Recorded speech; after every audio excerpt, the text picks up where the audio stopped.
1862년 10월 19일 주일 저녁 설교 스펄전. 하나님이 기뻐하셨다. 하나님께서 기뻐하셨어요. 갈라디아서 1장 16절. 우리는 본문이 발췌된 구절 전체를 읽어보겠습니다. 그러나 내 어머니의 태로부터 나를 택정하시고 그의 은혜로 나를 부르신 이가 그의 아들을 이방에 전하기 위하여 그를 내 속에 나타내시기를 기뻐하셨을 때에라는 이 말씀에서 당신은 구원에 대한 하나님의 계획이 매우 명확하게 제시되어 있다는 것을 알게 될 겁니다. 그것은 하나님의 뜻과 기쁨, 즉 하나님이 기뻐하실 때에 시작됩니다. 구원의 기초는 인간의 의지에 있지 않습니다. 의지하는 자나 실행하는 자에게 있지 아니하고 오직 긍휼을 베푸시는 하나님께 있느니라.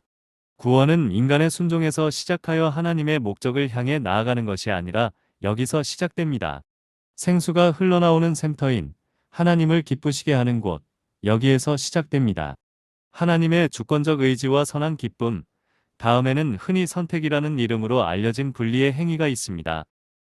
본문에서 이 행위는 어머니의 태에서도 일어난다고 말하는데 이를 통해 우리는 태어나기 전에 아직 무엇을 얻거나 공로를 세울 수 있는 어떤 일도 할 수 없었을 때 일어났다는 것을 알게 됩니다. 하나님께서 존재의 가장 초기부터 우리를 분리하셨습니다.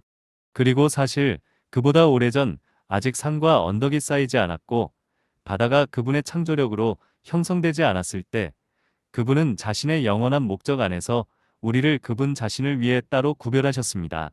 그런 다음 이 분리 행위 후에 효과적인 부르심이 왔습니다. 그리고 그분의 은혜로 나를 부르셨습니다. 부르심은 선택을 일으키지 않습니다. 하나님의 목적에서 비롯된 선택이 부르심을 일으킵니다. 부르심은 하나님의 목적과 신성한 분리의 결과로 오며 순종이 부르심에 어떻게 따르는지 알게 될 것입니다. 사도는 하나님의 목적과 뜻에 따라 우선 하나님의 영이 그를 본성 상태에서 은혜의 상태로 부르실 때까지 설교자로 나서지 않았습니다. 그래서 전체 과정은 다음과 같습니다. 먼저 하나님의 신성하고 주권적인 목적, 그 다음에 뚜렷하고 확실한 선택 또는 분리, 그 다음에 효과적이고 저항할 수 없는 부르심, 그리고 그 다음에 삶에 대한 순종, 그리고 거기에서 나오는 성령의 달콤한 열매입니다. 성경을 알지 못하는 사람들은 성경의 질서에서 벗어나 이러한 과정 중 어느 하나를 다른 과정보다 우선시하는 오류를 범합니다. 사람의 뜻을 우선시하는 사람들은 그들이 무엇을 말하는지 알지 못하며 그들이 긍정하는 것은 사람의 뜻이기 때문에 사도는 가장 완전하고 긍정적인 방식으로 말합니다. 어떤 영혼의 구원이라도 하나님의 영원한 목적과 주권적 의지를 나타내는 것입니다. 그리고 사랑하는 여러분, 이 시험을 통해 우리가 하나님의 부르심에 순종적으로 굴복했다면 우리가 선택받았다는 것을 확실히 알 수 있습니다. 하나님의 부르심이 우리 안에서 순종의 열매를 낳았다면 우리는 시간이 시작되기 전에 하나님께로 분리되었으며 이 분리가 하나님의 영원한 목적과 뜻에 따른 것이라고 확실히 믿을 수 있습니다. 사슬의 황금 고리처럼 이 중 어느 것이든 다른 고리를 끌어당길 것입니다. 나는 의롭다함을 얻었는가? 그러면 나는 하나님의 은혜로 부르심을 받았습니다. 나는 부르심을 받았는가? 그러면 나는 부르심을 받도록 예정되었고 반대로 만약 내가 예정되었다면 나는 부르심을 받을 것이고 부르심을 받으면 나는 의롭다함을 얻고 의롭다함을 얻으면 나는 영광을 얻을 것입니다. 전에도 캐럿 이 비유를 사용한 적이 있는 것 같습니다. 시간의 거대한 강둑에는 하나님의 예지와 예정이라는 거대한 기둥이 있고 강 건너편에는 영광이라는 똑같이 거대한 기둥이 있습니다. 이 두 기둥을 어떻게 연결할 수 있을까요? 이 두 기둥은 영혼의 안개와 구름 속에 있지만 그 사이를 가로지르는 이 엄청난 사슬은 바로 누구를 미리 하신 이는 그 아들의 형상을 본받게 하기 위하여 미리 정하셨으니 이는 그가 많은 형제 중에서 맏아들이 되게 하려 하심이니라라는 말씀입니다. 또한 미리 정하신 사람들을 부르시고 부르신 사람들을 또한 의롭다 하시고 의롭다 하신 사람들을 또한 영광스럽게 하셨습니다. 저 멀리 과거의 예정이 나와 무슨 관계가 있는지 알고 싶다면 나는 나의 부르심을 생각합니다. 왜냐하면 저는 부르심을 받았고 그래서 저는 과거와 연결되어 있기 때문입니다. 그리고 제가 영광스럽게 될지 여부를 알고 싶다면 저는 오늘 의롭다 함을 받았다는 사실로 그것을 압니다. 그래서 제가 여기 서 있는 동안 저는 과거와 미래와 연결되어 있습니다. 너무나 완벽하게 연결되어 있어서 시간도, 삶도, 죽음도, 지옥도, 과거의 예정과 미래의 영광에 동등하게 저를 묶어놓은 끈을 결코 끊을 수 없을 것입니다. 사랑하는 친구들이여, 이 구절에서 전체적으로 우리는 구원에 대한 하나님의 계획을 배웁니다. 그리고 그것을 통해 우리는 구원에 대한 우리 자신의 이익을 판단할 수 있습니다. 하지만 이제 나머지 구절은 제쳐두고 본문을 구성하는 세 단어를 생각해 보겠습니다. 하나님을 기쁘시게 하였다. 1. 첫째, 여기에는 하나님의 은혜라는 기초가 있습니다. 바울이 구원받은 이유는 바로 하나님이 기뻐하신 일이었습니다. 그리고 당신이나 내가 천국에 들어갈 수 있는 유일한 이유도 바로 하나님이 기뻐하신 일이어야 합니다. 사도의 경우도 다른 이유가 있을 수 없다는 것을 분명히 알 수 있습니다. 그가 구원받은 것은 그의 공로 때문이었을 리가 없습니다. 그는 무엇 때문에 구원받았을까요? 그는 신성모독자이며 박해자라고 말합니다. 그는 성도들의 피에 목말라 젊은 시절에 스데반을 돌로 쳤던 살인자들의 옷을 지켰습니다. 그 후 그는 그리스도인을 미워하여 감옥에 가두고 신성모독을 하도록 강요했습니다. 그의 표현을 빌리자면 그들을 몹시 미워하여 낯선 도시까지 가서 박해했습니다. 박해하는 그 유대인에게는 위협으로 가득 찬 숨결과 성도들에 대한 분노로 불타는 용광로와 같은 마음이 있었는데 하나님께서 그를 구원해야 할 이유가 그에게 있을 수 없었습니다. 그가 구원받은 것은 하나님이 기뻐하시는 일이기 때문입니다. 그리고 가장 결정적으로 사도의 의지조차도 그의 회심에 조금도 기여하지 않았습니다. 당신은 그 장면을 기억합니다. 저는 그가 자랑스러운 말을 타고 다메섹을 향해 계속 달리는 것을 봅니다. 그는 황금보다 더 소중히 여기는 공문을 소지하고 있는데 그것은 다메섹에서 성도들을 붙잡아 예루살렘으로 끌고 갈 수 있는 내용이 있는 공문으로 대제사장의 허락을 받은 것이었습니다. 그는 자랑스럽게 달리고 저 너머에는 햇빛에 빛나는 도시가 있고 그는 그곳에서 행할 피와 분노의 행위를 묵상하고 있습니다. 누가 저 사람을 막을 수 있습니까? 그러나 한낮에 하나님께서 그를 체포합니다. 태양의 밝음보다 더 밝은 하늘의 빛이 그를 비춥니다. 그와 함께 있던 사람들은 빛을 보지만 그것이 무엇인지 알지 못합니다. 사울이 땅에 쓰러지자 하늘에서 사울아, 사울아, 어찌하여 나를 핍박하는가? 라는 음성이 들려옵니다.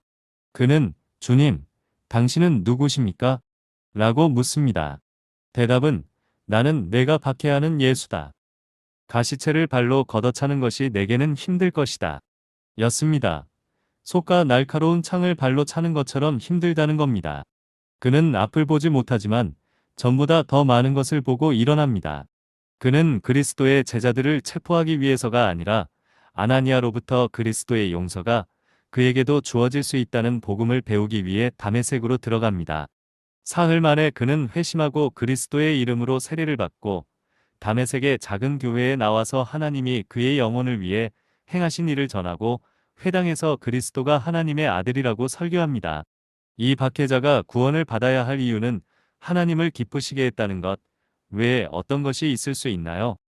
이것이 예외적인 경험이라고 생각하지 마십시오. 오히려 그런 경우가 매일 일어납니다.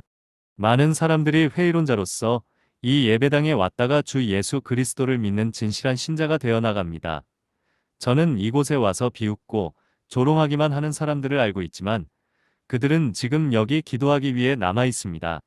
그들은 어린 양의 제자가 되어야 한다는 생각은 전혀 하지 않았지만 설교자와는 무관한 하나님의 능력이 그들의 마음속의 말씀을 전하고 그 자리에서 그들을 사로잡아 그들의 본성을 변화시키고 그리스도 예수 안에서 새로운 피조물로 만들어 새로 찾은 구세주를 기뻐하며 그들의 길을 떠나게 했습니다.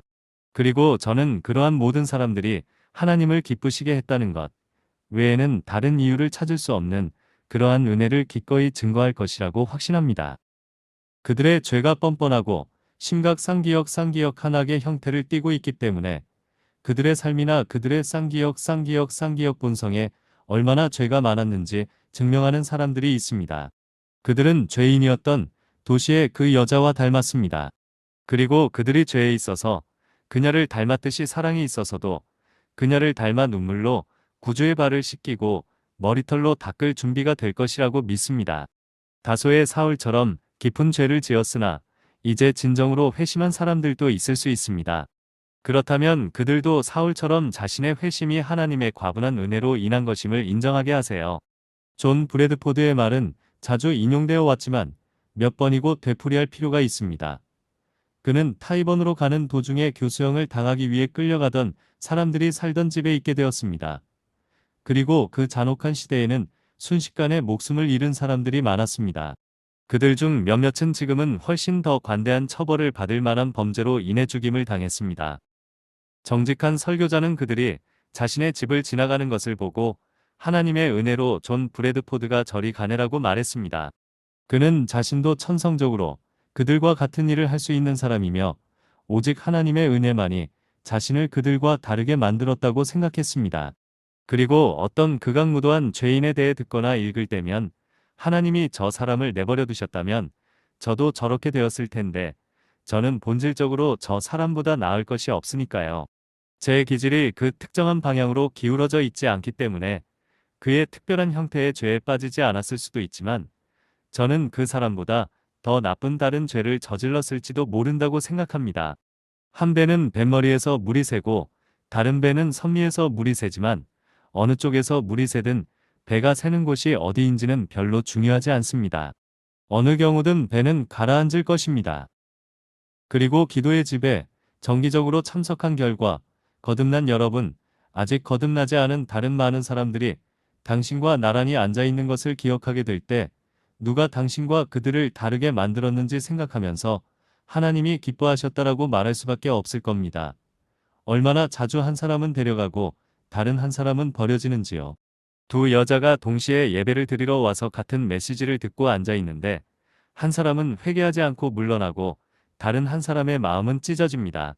우리가 그들 사이의 대조를 알아차리면서 우리는 서서 경이로움에 손을 들면서 주님, 이렇게 차이나는 이유는 무엇입니까? 주님의 눈에 좋게 보였을 뿐이다. 라고 말할 수밖에 없습니다. 이 교리가 선포되는 순간 이 교리에 대해 이의를 제기하고 다투는 사람들이 많다는 것을 압니다. 그들은 하나님께서 구원의 사역에서 자신이 원하시는 대로 행하실 것이라고 생각하지 않습니다. 하지만 그들에게 말씀드리고 싶은 것은 그들이 이 문제에 대해 그렇게 느끼는 것은 하나님을 좋아하지 않기 때문이라는 겁니다. 하나님의 주권에 대한 반대는 본질적으로 무신론입니다. 사람들은 실제로 하나님이 아닌 신에 대해서는 반대하지 않습니다. 제가 말하는 것은 그들의 상상의 대상이 되는 신, 그들의 의지에 복종하는 신, 그들의 통제를 받는 신입니다. 그들은 그런 존재에 반대하지 않습니다. 그러나 말씀하시면 그대로 이루시는 하나님, 명령하면 그대로 이루시는 하나님, 그들의 인격을 존중하지 않고 하늘의 군대와 이 낮은 세상의 주민들 사이에서 자신의 뜻대로 행하시는 하나님, 그런 하나님은 그들이 견딜 수 없습니다. 그러나 하나님이 절대적이고 최고이어야 한다는 것은 하나님의 존재에 필수적이지 않나요? 확실히 성경의 하나님 개념에 따르면 주권은 절대적인 필수 요소입니다. 죄인들이 회개한다는 이슈에서 주님이 원하시는 대로 하시는 것에 대해 주님과 다투는 사람들에게 첫째, 주님은 자신의 고유한 주권을 통해 그렇게 할 권리가 있다는 것을 말씀드리겠습니다. 그분은 사람들을 만드셨고 그분은 자신이 원하시는 대로 그들을 대할 권리가 있습니다. 토기장이가 같은 덩어리의 진흙을 가지고 한 그릇은 존귀하게, 다른 한 그릇은 천하게 만드는 권세가 없느냐? 어떤 사람이 하나님께 당신이 나를 왜 이렇게 만드셨나요? 라고 묻는다면 그에 대한 유일한 대답은 오, 인간이여, 하나님께 대적하는 내가 누구냐? 입니다. 하나님의 주권 교리가 두렵고 신비스럽고 심오하지만 하나님이신 그분은 자신이 창조하신 모든 사람들에게 자신의 뜻대로 행하실 절대적이고 고유한 권리를 가지고 계신다는 것을 분명히 인정해야 합니다. 인간들이여, 벙어리가 되어라. 어떤 인간이 감히 그분의 무서운 뜻에 이의를 제기하겠는가? 그분의 일에 대해 묻지 말고 두려워하며 조용히 있으라. 하지만 하나님의 주권이 결코 그분의 의로움과 별개로 나타나지 않는다는 것을 기억한다면 이 교리에 대한 당신의 적대감 중 일부는 아마도 사라질 겁니다. 절대적인 권능을 사람에게 맡기는 것은 가장 위험한 일입니다. 왜냐하면 인간은 잘못을 범할 수 있기 때문입니다. 하지만 절대적인 거룩함과 의로움에 절대적인 권능을 맡기는 것은 온 우주를 다스리는 가장 안전한 방법입니다. 하나님은 불의한 일을 할 수 없으니 그분이 원하시는 대로 하게 하세요. 그분의 존재의 필수적인 바로 그 성품에서 비롯된 정의롭고 참된 행동을 해야 하는 분을 누가 제한하려고 하나요? 멸망한 사람은 결코 하나님의 주권을 비난할 수 없을 것입니다. 멸망하는 사람은 자신의 죄 때문에 당연히 멸망할 것입니다. 그리고 지옥에서 이것은 그에게 가장 큰 고통이 될 것입니다. 즉, 멸망자는 하나님을 비난할 수 없지만 자신의 죄에 대해 벌을 내려야 하는 하나님의 정의의 분노를 터뜨렸기 때문에 그의 문 앞에서 저주가 내려질 것입니다. 마찬가지로 천국의 성도들도 하나님의 주권의 결과로 구원을 받았지만 그 주권이 결코 정의를 위반하지 않았다고 자랑할 수 있습니다. 왜냐하면 하나님께서 그들 중 한 사람도 천국에 데려오시기 전에 죄인이 구원받기 전에 공의의 요구가 온전히 충족될 수 있도록 당신의 아들을 피 흘리고 죽게 하셨기 때문입니다. 저는 이보다 더 나아가서 하나님의 주권은 그분의 자비와 긍휼을 떠나서는 결코 행사되지 않는다고 감히 말할 수 있습니다. 우리는 하나님은 사랑이라는 것을 알고 있는데 누가 사랑을 제한하겠습니까?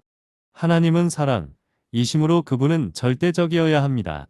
왜냐하면 그분은 확실히 모든 피조물에게 가장 좋은 일을 하실 것이고 자신의 완전한 성품의 영광을 위해 가장 좋은 일을 하실 것이기 때문입니다.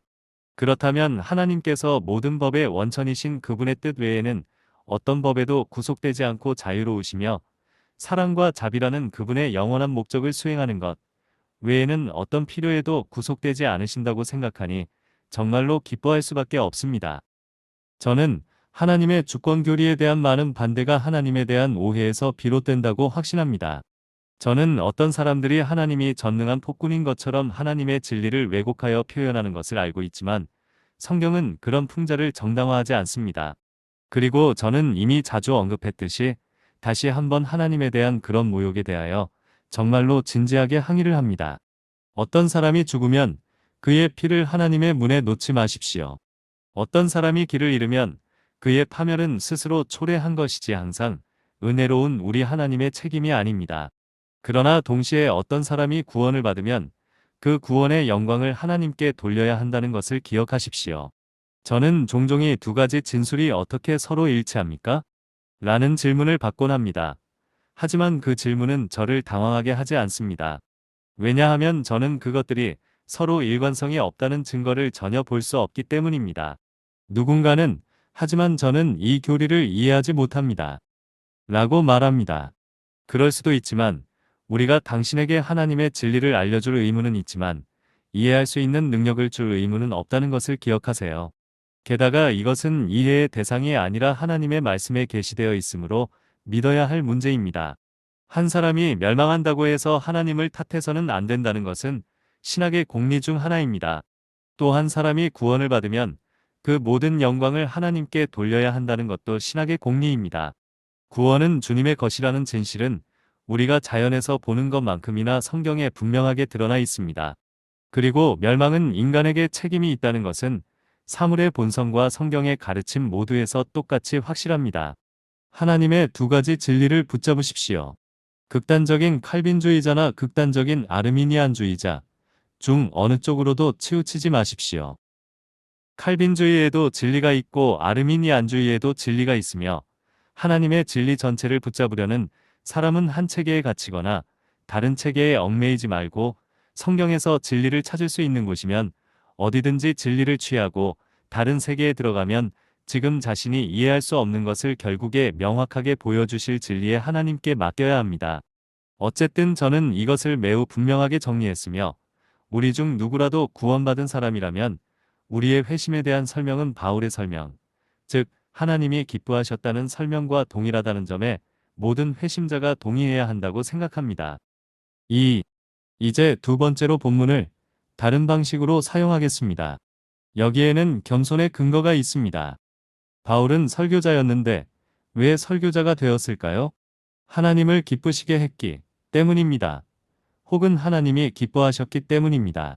집사이거나 장로이거나 목사인 여러분 가운데 여기서 자랑할 만한 근거가 있을까요? 여러분을 지금의 여러분으로 만든 분은 누구일까요? 하나님이 기뻐하셨습니다. 이것이 유일한 설명입니다. 하나님이 원하셨다면 여러분은 건널목을 쓸고 있었을지도 모릅니다. 지금 이 순간에도 술집에서 술에 취해 굽신거리고 있었을지도 모릅니다. 감옥에서 비참한 신세가 되었을지도 모릅니다. 여러분이 교회에서 맡고 있는 명예로운 직분은 여러분의 공로가 아니라 그 자리에 있게 하신 하나님의 은혜의 결과입니다. 하늘에 있는 천사들은 자신을 만들고 천사로 지켜주신 분이 누구인지 기억하기 때문에 겸손합니다. 하나님께서 그들을 처음에 지위에서 보존하지 않으셨다면 그들은 지옥에서 악마가 되었을 겁니다. 마찬가지로 교회에서의 직분은 자랑할 근거가 아니라 겸손할 근거입니다. 우리가 이렇게 은혜를 받았다면 그것은 하나님이 기뻐하셨기 때문입니다. 사도도 훌륭한 일꾼이었습니다. 그는 진실로 나는 그들 모두보다 더 많이 수고했다고 말할 수 있었습니다. 그렇다면 왜 그랬을까요?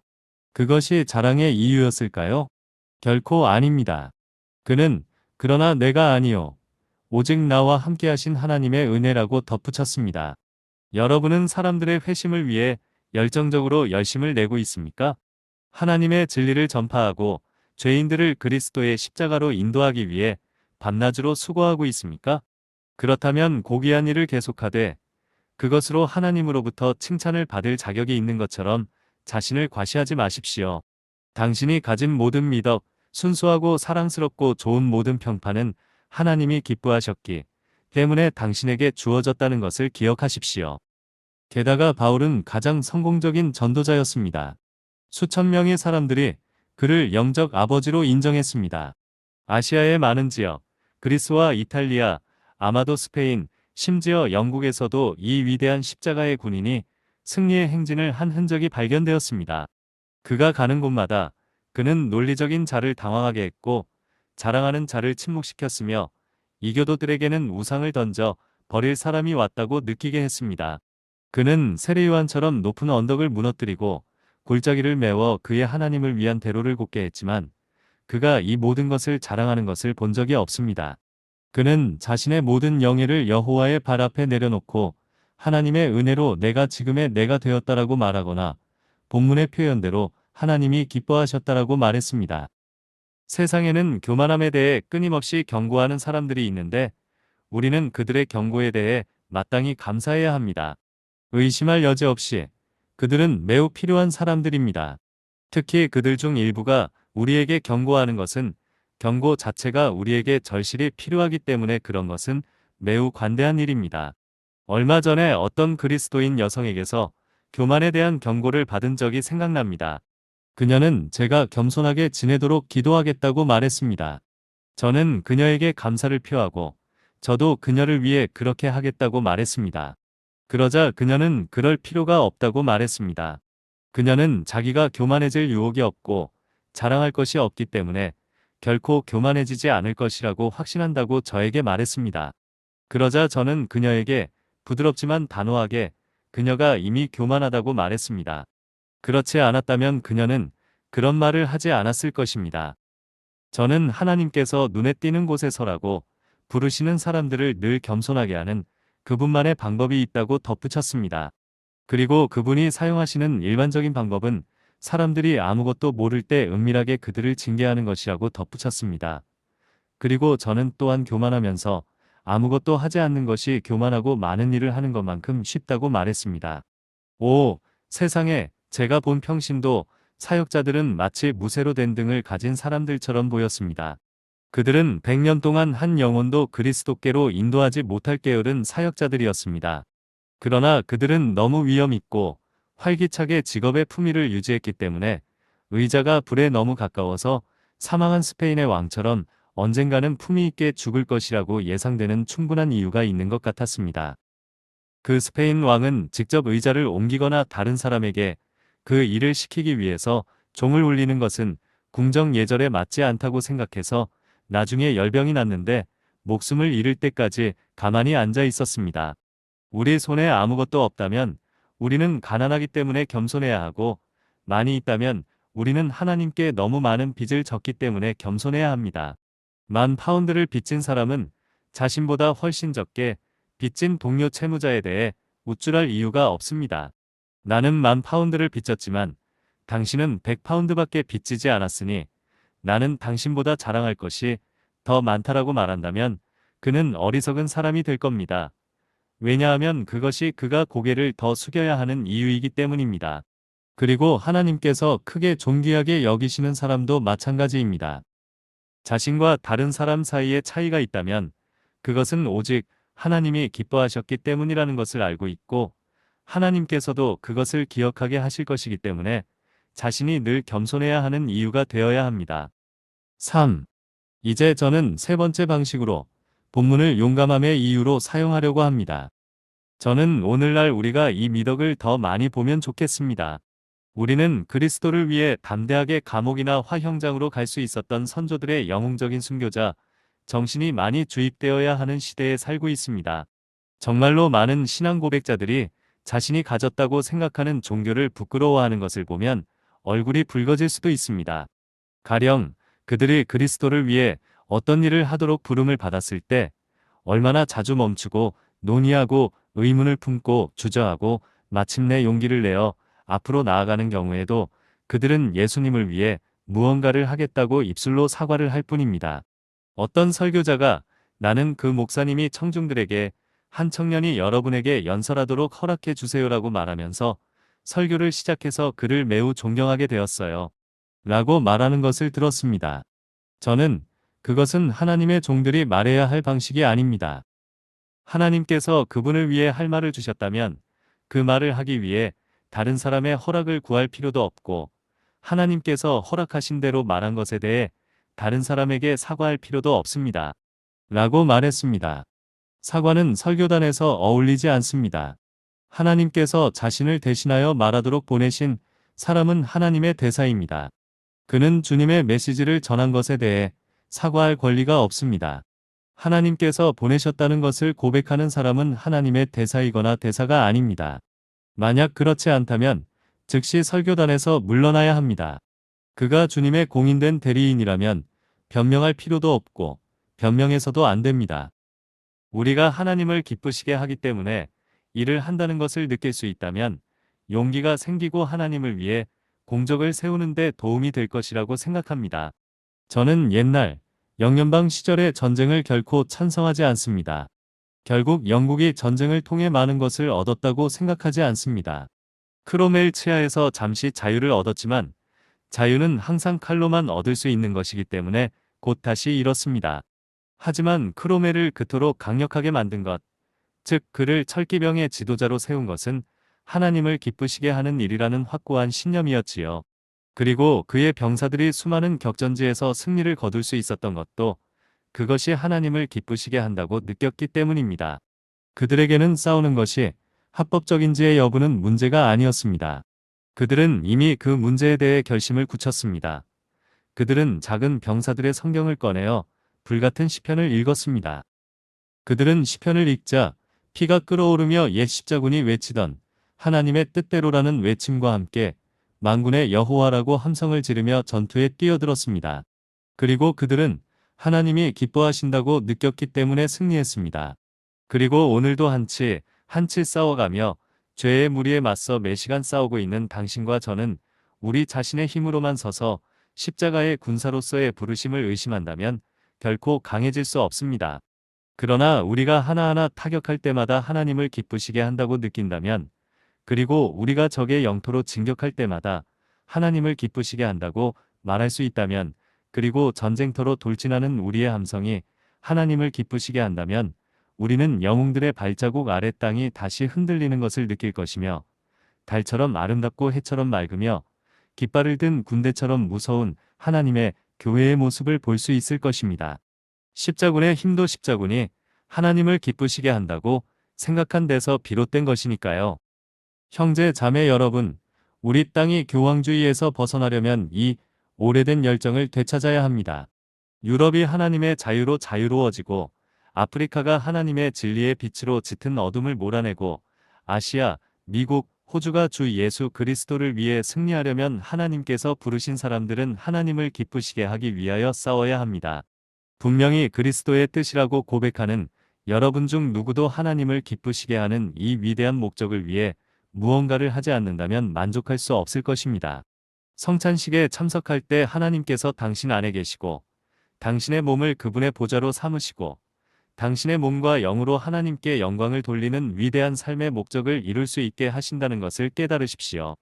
하나님을 기쁘시게 하기 위하여 모든 일을 하십시오. 그분의 영께서 당신이 그렇게 느끼고 행동하도록 도와주신다면 교회와 세상 모두에게 복이 될 것입니다.